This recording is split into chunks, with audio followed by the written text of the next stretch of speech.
everybody, welcome back to another episode of Tyrion Cuthbert. Is this the last episode? Please God, I hope so, but holy heck do I doubt it. I'm getting the feeling that this is gonna be a long boy. Whoa, new place. Using the Kingsguard teleportation network, you arrive back in Bethlehem. Choose lesson citizens, you've been escorted by a division of the Kingsguard. They definitely make you look out of place. As you walk through the city, you draw strange looks from nearly everyone who sees you. Sir, where will we be heading first? It's a little strange getting orders tonight. It's definitely going to take some getting used to. What's wrong? There's definitely something I'm fundamentally missing, but what? Just don't push yourself too hard, okay? Right, I'll pace myself. Anyways, we should speak with each of the suspects and confirm their alibis. That might help me finally put things together. Each of the nobles has returned to their respective homes, but our teleportation network should help you travel around Wyvengard. Okay.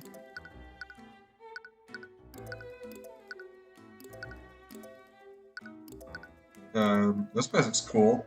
I can see several commoner houses from here. If I squint really hard, I can probably see my house from here. There's a great view of the city from this ledge. I frequently go there whenever I need to go think something over. How do I have any money to afford a house? I've literally not made any money in like several months. Like a year. We've been just kind of riding off of tomorrow. It's one of the many offices of Von Sanctus Industries. With the death of Lloyd, I'm sure his business will be thrown into chaos for a while. Oh. Repario Arcanum. It's a shop selling various wares. The items they sell are more suited for adventurers, so I've never really gone there myself. QVU? It's the city courthouse. Every trial I've been has been held in that building. Excluding the current trial, obviously. Are you talking to me? I guess we'll go to Frege. Frege Manor home with Lady Miriam. After surmising around, one of the servants mentioned they appear to be entertaining guests in the study. Normally wouldn't interrupt them, but you've already eaten a lot of time traveling here. Whatever they're discussing can wait. As you enter the study, Tracker runs up to you and begins barking. Once he sees who you are, he calms down. Look at you. Oh, hello, friends. Sorry for barks. Tracker thought he smelled something bad. Oh, Mr. Cuthbert. Let's get in the room and see that Miriam is here too. And they appear to be speaking with Lord Asclepius. Sorry for barging in, Leif. No, it's no problem at all. The motions imply that she already knows why you're here. I'll skip the pleasantries. Do you mind if I ask you a few questions about what happened? Of course. Oh god, I hope I remember to take that one off of the recording. I had to mute a few of my coughs in the Sherlock Holmes episode. Oh my god, that was so hard I started tearing up. I do remember I just coughed. For context. Of course. How do I fit help with Lady Seawind's situation? Should I leave? No, you were there with me when everything happened. And your testimony will substantiate my alibi. Ugh. Leif, I'm sure you know why I'm here. But I just want to preface this by saying that I highly doubt you are behind this. No, I perfectly understand. Frankly, I'm also at a loss. I don't have any idea who did this. What are you talking about? It was clearly that criminal, the eye taker. Why don't you go interrogate him? I made a mistake, we fully intend to. But I'd like to cover everyone else before I confront him. Let it be, Miriam. But it's his fault that Beatrice is... Our sister knew what she was doing when she gave her testimony. Don't insult her bravery by blaming Mr. Cuthbert for what happened. What? Anyways, Mr. Cuthbert has shown many times that he's acting in good faith, and he's capable of convicting the criminals that even we can't see.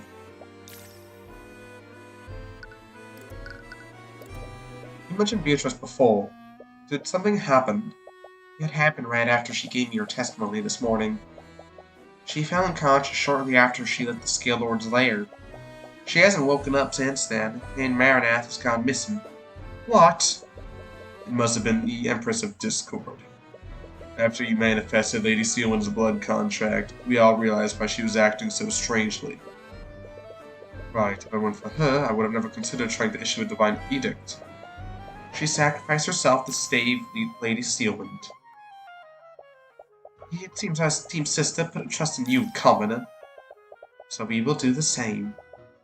If there's anything we can do to help you, please ask. I appreciate your trust, all of you. But I have to ask, where were you all between 2 p.m. and 3 p.m. that day? Luckily, we were all together. Me, Leif, Miriam, Beatrice, and her friends were all in the garden before 2 p.m. But at around 2 p.m., my sister and Miss Ilmatter both went missing. I can't believe we trusted her to take care of our sister. Hush now, Miriam. If the Empress of Discord took control of her, there is hardly anything Miss Ilmatter can do to stop it. I really do hope she's okay. She's been missing since the massacre. You mentioned that you all went to search for her. Did you see anything? No, we were originally planning to search the cathedral grounds. But when we arrived at the nave, we found Aster trapped in a forced cage. Did any of you lose track of each other during that time? No, we stayed together for the entire time. But we did consider splitting up to cover more ground. But the King's Guard found us and asked us to stay where we were.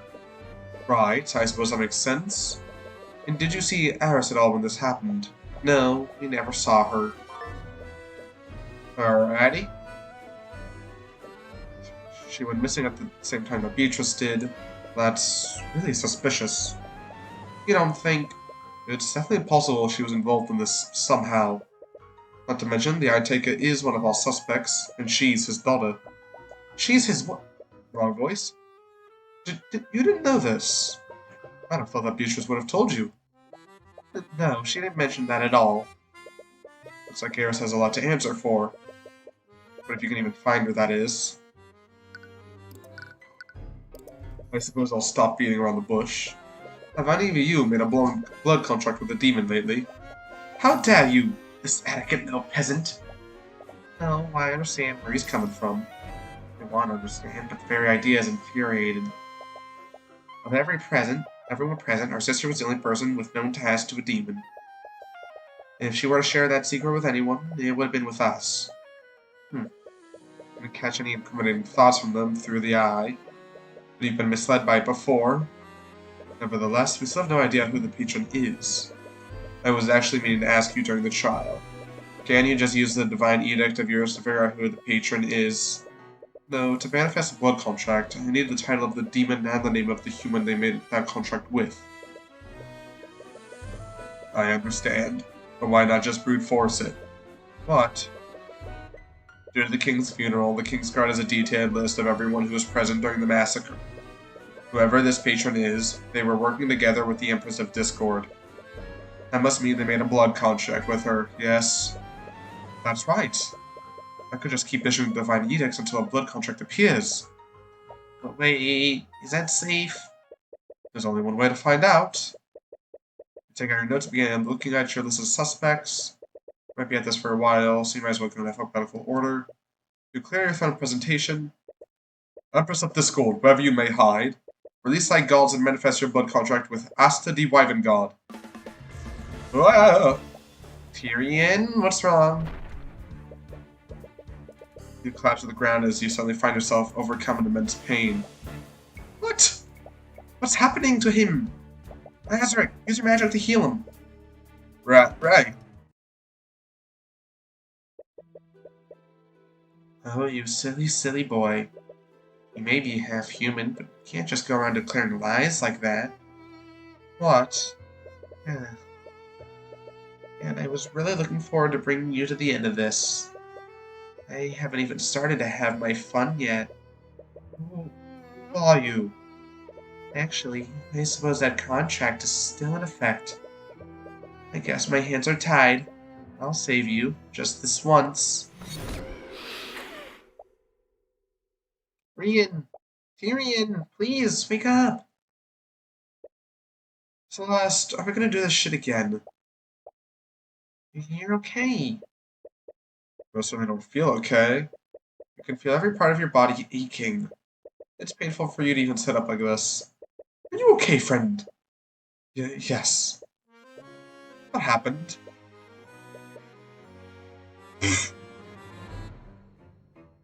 You died. What? I've never brought anyone back from something like that. That was my strongest spell, too. You have no idea how lucky you are. If I wasn't here, who knows what might have happened. I don't understand. The last thing I remember was issuing my divine edict. Wait. Was that the cause? But I've done it before without any problems. I just used it this morning. Aster does not have a blood contract with the Empress of Discord. It might be because Aster doesn't have a blood contract with the Empress. If demons are unable to lie, the same might hold true for angels as well. The Divine Edict must be some sort of divine power, so asking for a blood contract that doesn't exist might be considered a lie. Sorry, it's my fault for suggesting it. No, I was being reckless. Please, be more careful. I don't think my heart can take this. Well, at least we know Asta didn't do this. That was the most obvious one! Either way, you should still make note of this. Alright. No blood contract with the Empress of Discord. Obviously. That's weird. I don't like that. That's setting off some brain tingles. Anyways. It's clear that I can't just brute force this. I'll just have to wait until I'm certain of the patron's identity. Ugh. Just please, be more careful. Anyways, it looks like you found everything you can here. Perhaps you should move somewhere else. Man, we died. I can't wait to title the episode of Tyrion Cuthbert Dies.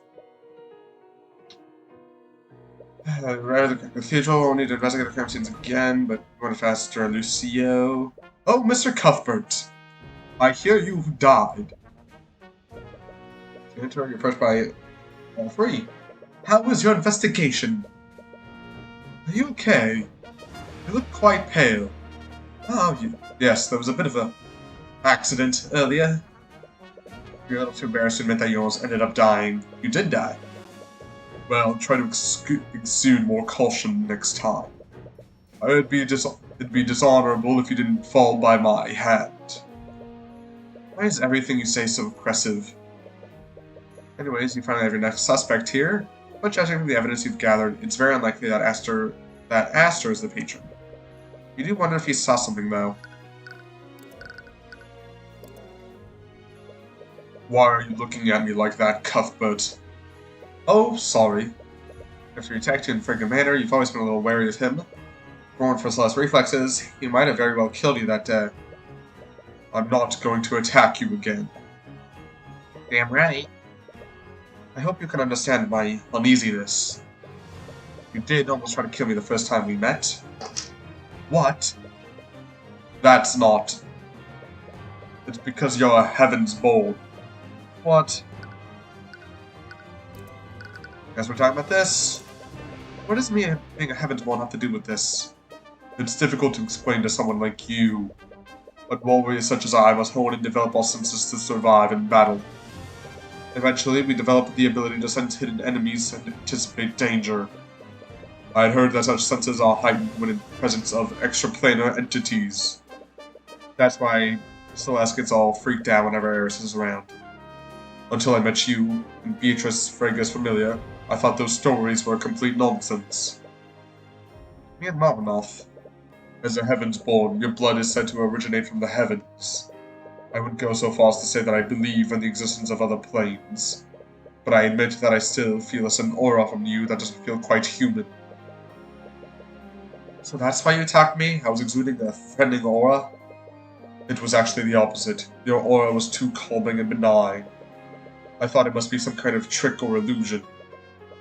I see. That's quite an astounding ability. What about you, McCoy? Eh? Did you not sense a similar aura when you first met him? Is that true? Well... Wow, there's a really big carriage outside. I wonder who it belongs to. Oh, there's someone inside the inn, too. Is that guy visiting my dad? I'm sure glad he's alive. Now that I get a good look at him, he's kinda cute. Yeah. Yeah, it was kinda similar. For some reason, you feel a little embarrassed. Ask her as a suspect. Master, I'm sure you know why I'm here. It's because I'm one of your suspects, isn't it? Your Majesty, you are the reigning king of Wyvern. I expect you to conduct yourself with more dignity. Of course, my apologies, Lord Seawind. Not that the king is such a fucking dork. That's fun. Anyways, questioning you is honestly a formality at this point. Really? A lot of the evidence works in your favor. He doesn't have a blood contract with the Empress after all. Well, I appreciate your vote of confidence nonetheless. I hate to say it about my boy, but something don't feel quite right. Lucio, have you made any headway in figuring out who set that trap for Asta? No, I haven't. It makes me uneasy that you let someone get that close to my father's body. Yes, I can't begin to apologize for my men's incompetence. If they were more vigilant, perhaps we could have avoided this whole tragedy entirely. So your men were guarding the late king's coffin? Yes, there wasn't a single moment when his body was left unguarded. We found traces of illusion matching at the location of the false cage. Although, we're still not sure about who could have set that trap. God, that means he's probably the person most likely to do it, right? Uh-oh. There are also members of the King's Guard that can cast both Fourth Cage and Glyph of Contingency. And many of them fell comatose during the massacre, so we don't even know if one of them betrayed us. Do you think my men are that weak, Your Majesty? I think anyone can be made weak when put through enough stress. Regardless, we have no way of telling who may have been guarding the coffin when the trap was set. This means that we have no way of telling when the Glyph of Contingency was set. I was actually meaning to ask about that. Couldn't we wait for the 48-hour to elapse? If we make note of the exact time the traces of evaporation disappear, we can work backwards to discern when the exact time of the trap was set. Well, normally we could. When the spell activated, I unfortunately panicked and cast a fireball to try to destroy it. Of course, it didn't even put a dent in the false cage. Because of that, you left traces of evocation at the exact location of the Glyph of Contingency. We can't discern which traces were left by the patron's Glyph of Contingency or of his magic's firebolt. Oh, that's really fucking convenient now, isn't it? Oh no. I'm terribly sorry for that. Oh, I don't feel good. Can't blame her for acting like that, but it's gonna make figuring out who did this that much more difficult. God, man, that's the person Arya would be most likely to just like, or yeah, that would be the person Arya would be most likely to be like, yeah, sure, I'll sign it. Of course I'll sign it, Aster. Do anything for you. By the way, we still didn't figure out the whole thing with Celeste and Arya was, where Celeste saw one of Arya's photos. We should have really want to know what was there. I like secrets. Alright, let's talk about Arya. Have either of you spoken to Arya since the trial? We have. I think she's doing the best she can, all things considered. No thanks to you. What? She's only in this situation because of you. Lucio, that's not... Me? You're the one who's heartlessly prosecuting her. She is far too weak for this. If that's what you truly think of her, you're grossly misunderstanding the kind of person that she is. She defined the role you try to force onto her, and she instead dedicated herself to fixing our broken kingdom. Ever since this started, all you've done is insult her. But you know nothing about her. She's far stronger than you realize. Despite her lineage, she's always carved her own path and pursued her own justice. Her own path. She only became a prosecutor because of His Majesty. What are you talking about? She became a prosecutor to fix our corrupt justice system from the inside. And who do you think put those ideas into her mind? If she wanted to fix our justice system, she could have easily done so by slowly weakening House Sybil's influence.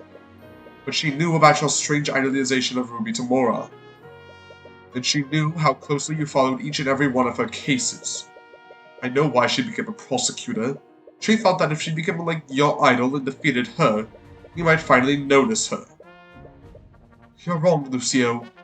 Maria Stewart would never care about me that much. Are you seriously that dense? When you were still engaged to Lady Frigga, you flaunted your relationship in front of my daughter with no regard for her feelings. I remember each and every time I heard her silently crying in her quarters because of how oblivious you are. She's changed every part of herself in order to please you. Is he getting angry on her behalf? I had no idea. My daughter is far stronger than any of us, but she's weak when it comes to you. Lucio, there's no point in fighting amongst ourselves. Please, stay focused on the investigation, even though you are, in fact, spitting. Seems that he cares for Ari a lot more than you realized. The guy shows that his feelings are genuine. Then why is he doing everything he can to convict her? That is an odd one. It's all intense. I must ask you, Cuthbert, why are you going for such lengths for my daughter? What do you mean? Surely you understand the gravity of the situation. By taking part in this trial, you risk drawing the ire of both the nobility and whoever this Empress of Discord is. What are you planning? What are you plotting? Lucio, I'm not planning anything. Please, do you honestly expect me to believe that you're just doing this out of the goodness of your heart? Well, Scarelord, you actually are doing it for that reason. Is that what all Heaven's Born are like? I don't like to think about it that way. I just can't stand by while I see injustice taking place. Even if you're standing in my way, I'll do whatever it takes to save Arya. I would throw around such promises so loosely. I'm not. I will save her, Lucio.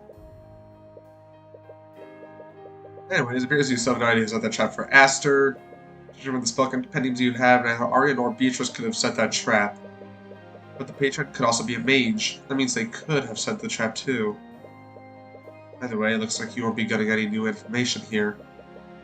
And you highly doubt the person who orchestrated this is any of the people you've met thus far. One last person we need to talk to.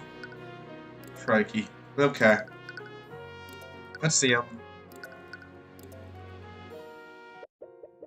Make your way back to the alleyway that Tamora brought you a month ago. It would be you was to bring the King's Guard with you, so they've hidden themselves in the building nearby. They gave Celeste an enchanted runestone to hold. If she ever stops channeling her magic into it, the King's Guard will be notified and they'll storm the building. Are you ready? Right. Yes, let's do this. I take her as your prime suspect.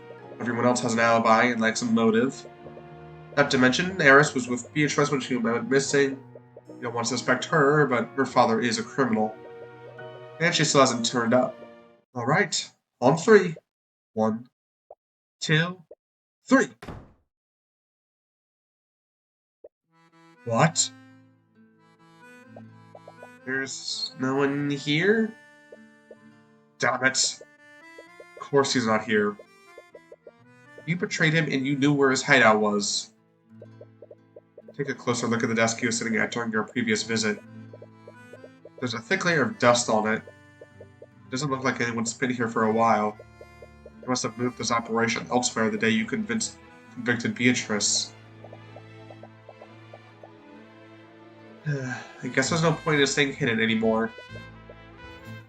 You see Celeste toss the King's Guard runestone into the ground. A few seconds later, you hear footfalls of soldiers rushing towards your location.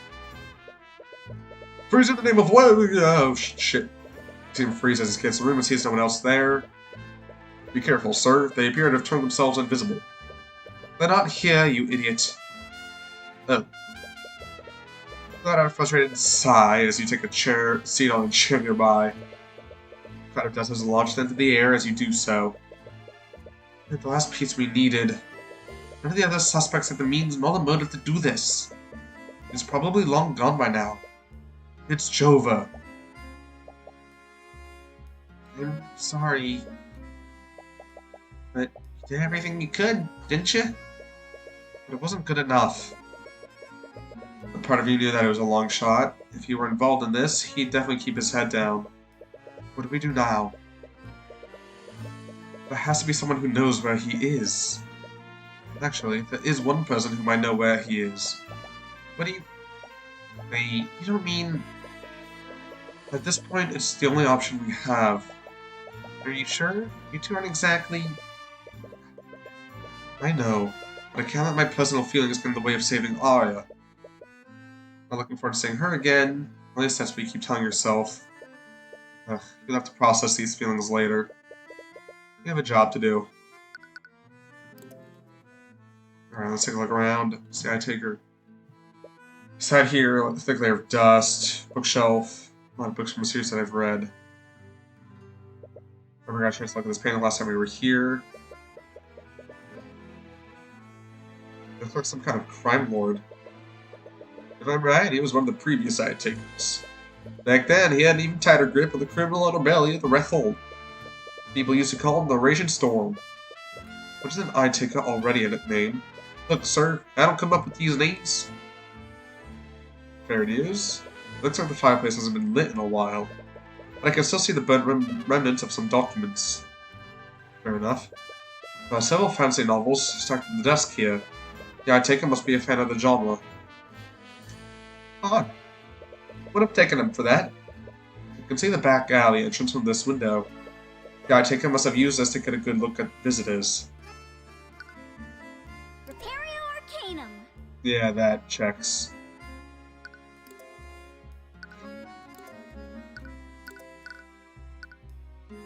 Alright.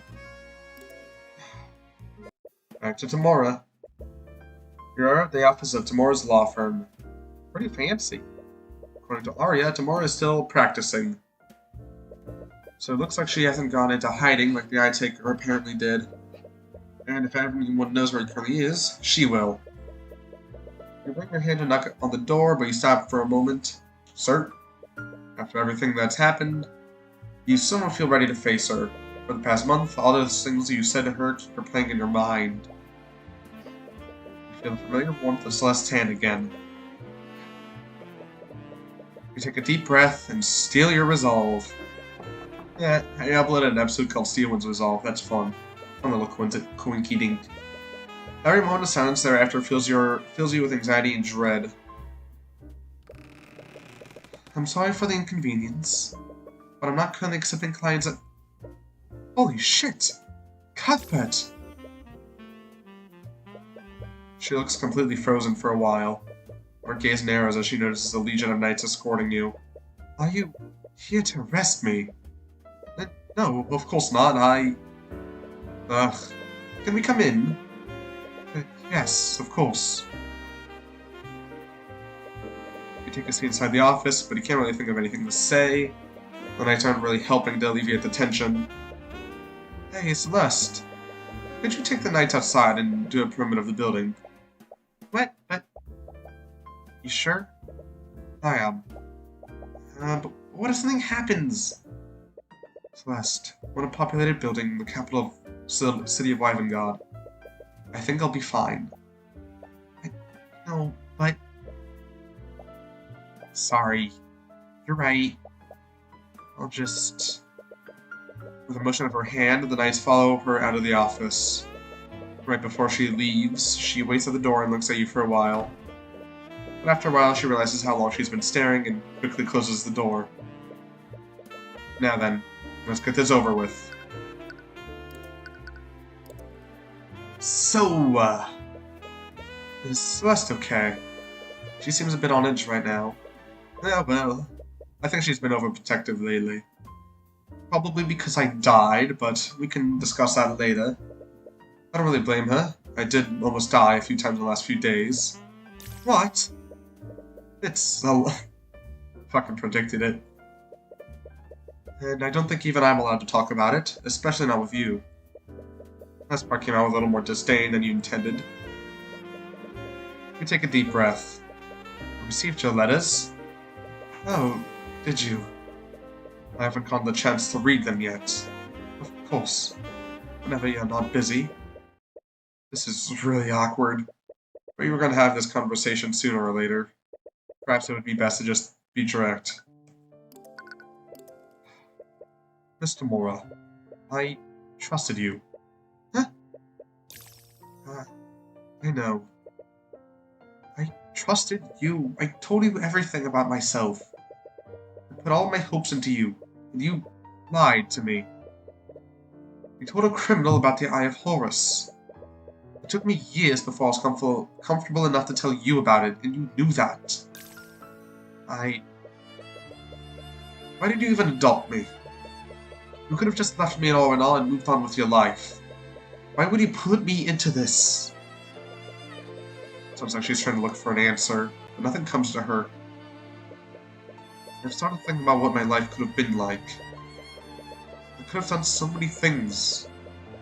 I might have been able to move on from losing my mother. But you adopted me, made my entire life focus around that one moment.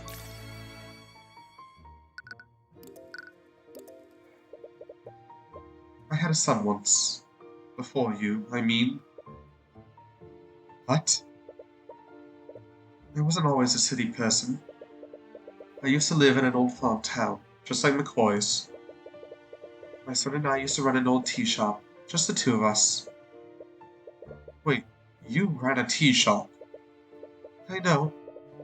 It's ridiculous now that I think about it. But I was really happy back then. What happened? One night, a local nobleman had too much to drink at the local tavern. He barged into our shop and started destroying it with his magic. My son tried to stop him, but the Inquisition swept that entire case under the rug, obviously. They said that the nobleman felt threatened and acted in self-defense. She never told you about this before. What was his name? It was Ryan. Oh. What did you do after Ryan died? I thought long and hard about what I wanted to do. I was hurt and blinded by rage. So, I decided I would just take justice into my own hands. Wait, you didn't... No, at the time, I thought that killing him would be too easy. I broke into his manor, found every incriminating document I could find. I found everything, from records of illegitimate children to plots he was making against other noble houses. Illegitimate children? I'm currently interested in those. That came out wrong. Celeste is an illegitimate child, that's what I mean. I'm not interested in... I released everything to the public. It absolutely ruined him. That's when I realized that there was a way to make them pay. You don't have to harm or kill anyone. You could just beat them at their own game. You could use the rules and laws they made against them. Just like an attorney. Right. Just like an attorney.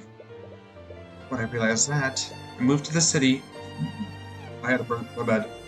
I moved to the city and started studying law. I read every book there was to read about Wyvern God's law, and I learned how to work the system. I started representing clients who were clearly being framed by the nobility. I really didn't care about saving them. I just wanted to see the look on each noble's face when I implicated them with irrefutable evidence. But it got more difficult. As I started punching higher, the nobles got smarter and more influential. I continued to acquit my clients, but the trials got closer and closer each time. But I was arrogant, and I felt invincible. I thought that no matter what happened, justice would prevail. And then your mother's case happened. I've never met someone that remarkable before. She had this way of making me feel happy, no matter what kind of mood you were in. That's gay. Yes, I remember. Oh, maybe because she's also a Heaven's born. But I failed her, and I failed you. Miss Tamora, I never once blamed you for what happened. I know. But that doesn't change the fact that I couldn't acquit her. She was executed before I didn't do enough.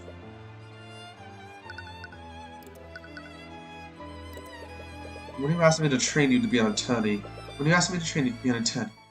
I was blinded by my desperation. I felt so alone and helpless.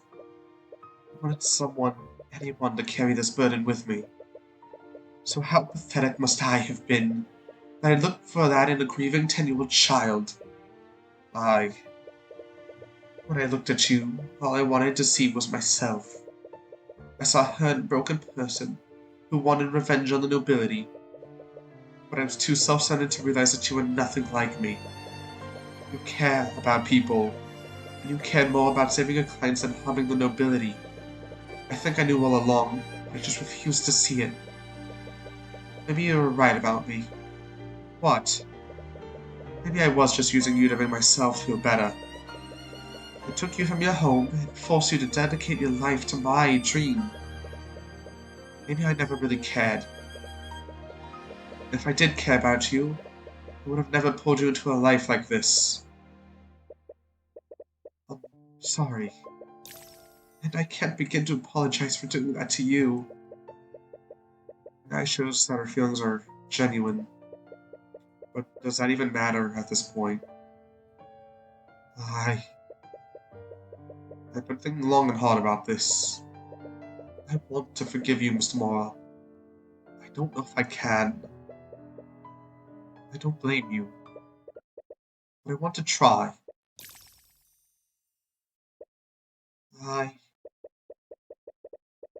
She looks away from you for a moment as she wipes a single tear.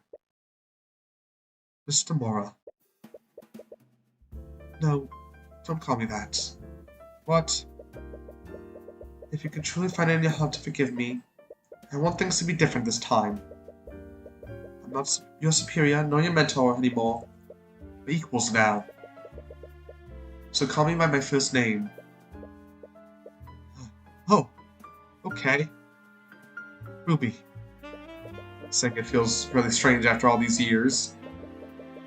But you hope you can get used to it. Fuck, dude, that's cute. Shit, my heart's been warm. Fuck, I gotta get mucus out of my nose real quick. I gotta use this fucking tissue, dude. Fuck. Ugh. Alright, I take her. Oh, shit, right. I almost forgot the entire reason why I came here. What is it? I didn't just come here to reconcile. I actually need your help with something. Okay. I need you to help me speak to the AotA. Tyrion. I know, considering the circumstances, it would probably strain your partnership with him even more. Tyrion. But if you could just tell me where he is, I'll do my best to make sure it doesn't get traced back to you. Tyrion, the AotA is dead. What? He died right after you convicted Beatrice. He was lynched by a mob of civilians. What? Everyone's saying there was some sort of retaliation from House Frege. Didn't you notice I didn't send anyone after you? But Eris said... Wait a minute. By the way, is your father still... No, if you're worried about him, we've already had a conversation about you. I don't think he'll be accosting you anytime soon. Oh, thank you. Then why would Eris say that then? Who's Eris? What? You've met her before. She has long black hair and she wears a black dress. I guess she really likes black. But anyways, she's the AotA's daughter. Tyrion. The AotA's daughter has red hair. What? She was there when we spoke to him during Beatrice's trial. What are you talking about? She was never at that meeting. She is near. The fucker is near. What? What is going on? She was clearly there. If it weren't for her intervention, the Eye Taker would have attacked at that very moment. Why are you remembering things differently? I'm sorry, Lucio. But whoever this patron is, they have full ownership of her mind. They could have easily commanded her to forget signing the contract in the first place. That's probably why she can't remember what happened during the massacre. Huh. No. Tyrion, what's wrong? Why are you looking at me like that? A part of you really hopes that you're wrong about this. Motherfucker. That's the only explanation you can think of, but why? Her memories seem intact except for her memories of Eris. Since her disappearance, you highly suspected that she was involved in this. Not only was she at the scene of the crime, she went missing on the same time that Beatrice did, but you never thought to ask one question. Who the fuck is Eris Ilmater? Eris is the patron! No, she's not the patron. She's the Empress on Death Card. A flood of memories come back to you. Suspense battle. Yeah, it's Celeste's weird things about. Yeah, she's a fucking demon, dude. It's not usually like this. That's to be expected. I'm not sure why, but I almost always disliked me. Dude! There's very little you know about demons, so what's to say that one can't take the appearance of a human? But it's still a long shot. But there is one way to find out for sure. Tyrion, talk to me. What's wrong? Ruby, I'm about to do something a little stupid. If I am fallen conscious, I need you to call Celeste and tell her to contact Lord Asclepius or the Archduke. What? If you're wrong about this, there's no way either of them will get here in time. But it's already late and the trial resumes tomorrow. Can't waste any more time traveling to either of their locations. Eris Ilmater, wherever and whatever you are, by the Eye of Horus, I issue upon you a divine edict. Release thy guards and manifest your blood contract with Ruby Tamora. So, you finally figured it out, my dearest Tyrion. This entire time, I've been chasing you. You have. It's been so entertaining watching you scramble around. You've been making contracts with people across Wyvengard. You took control of Arya and Beatrice. But why? Why would you do any of this? Oh, I can't possibly reveal all my secrets. Occupation Empress of Discord. This isn't the proper stage to have our final battle. I suppose that you've come this far, so how about I give you a little gift?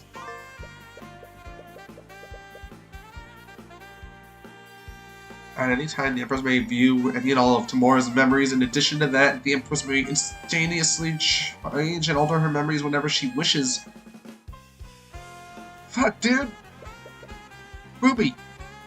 God damn, you're stupid. What was that? Ruby, Eris Ilmater is a demon. And she's not just any demon, she's the Empress of Discord. And you signed a blood contract with her. That's why you can't remember anything about her. What? Tyrion, I swear on my life that I didn't know anything about this. I know. She probably tricked you into signing this. Just like she tricked Arya. Arya? What does the prosecutor have to do with this? Come on, you two. I know things are kinda tense, but there's no need to...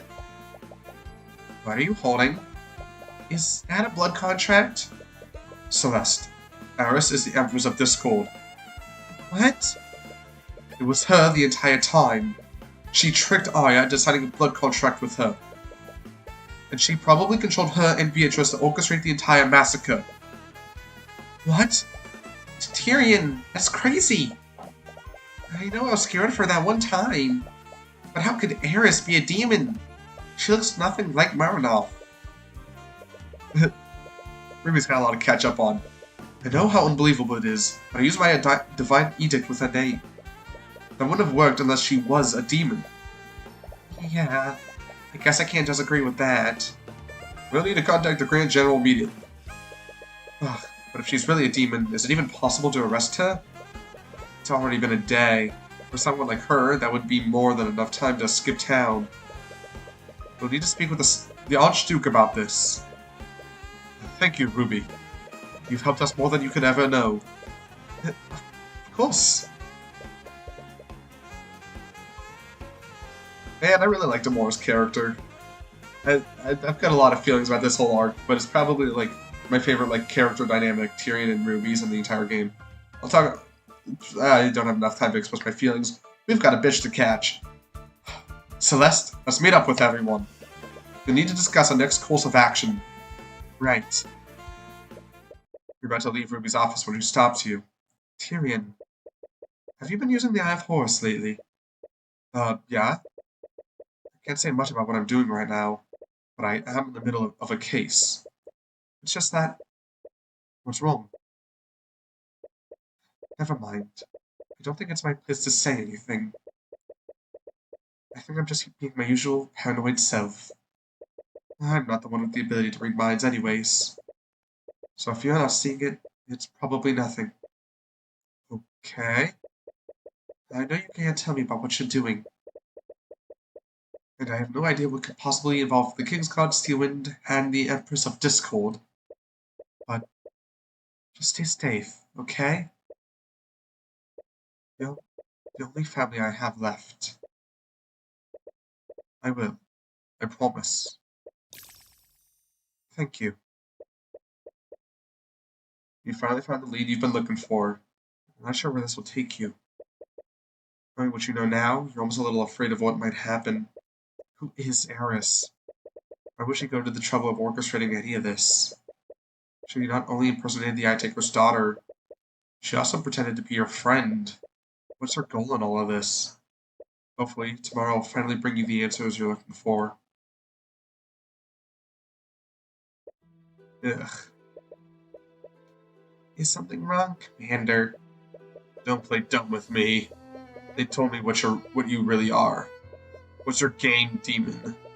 Why would you just deliver yourself to our doorstep? Oh, well, I've put far too much work into this story to miss the final act. I can't wait to see how this ends. You killed 3 people and enslaved an innocent girl. Is this all some kind of game to you? That's exactly what this is to me. I'll admit, looking back, it does feel a bit derivative.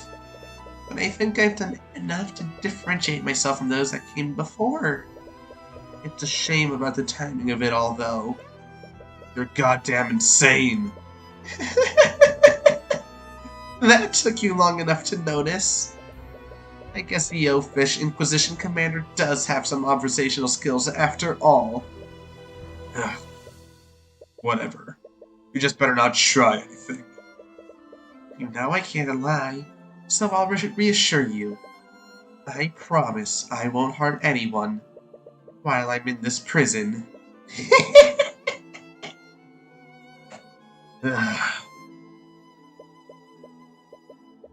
We're finally approaching the climax, Tyrion.